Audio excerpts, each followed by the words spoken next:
Hi again, I'm Nate Hughes with Kinghorn Gardens. This is our second installment to the Wintergreen series, Vintage Flair. If you missed part one, we made an arrangement for a hearth or a front door called Fresh Traditions. Vintage is a trend for 2014, upcycling and using old goods in a new way.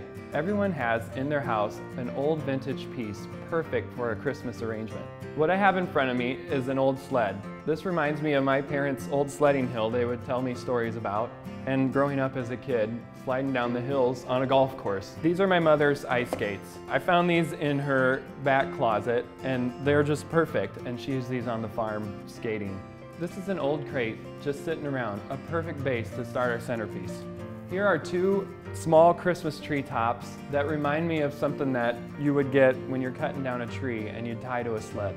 These are from my extensive thermos collection that would make a perfect part to this centerpiece. This is a sugar pine cone wrapped in small micro LED lights that you can find at any craft store.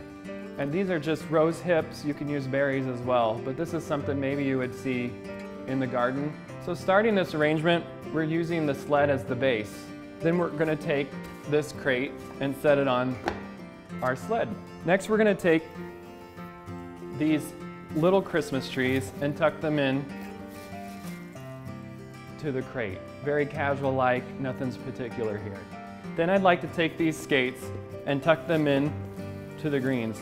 Make sure showing the metal, because that's really the fun part about these. Then we're going to take these red berries, red rose hips, and just tuck them in for a little bit of color. They also look a little natural, something maybe from outdoors. Then we're going to take this pine cone, wrapped in lights, and tuck them up front here. Then we're going to hide the power cord behind.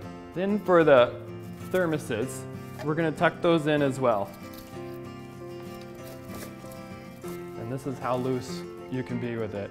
And then I'd just put one up front. And for the final touch, just simply turning on the lights. And this is what we call vintage flair. Not everyone's going to have these specific vintage pieces, but you can add any vintage piece that you love to make it your own. Again, thanks for watching. This is Nate with Kinghorn Gardens. Stay tuned for our last wintergreen theme, Peaceful Nights.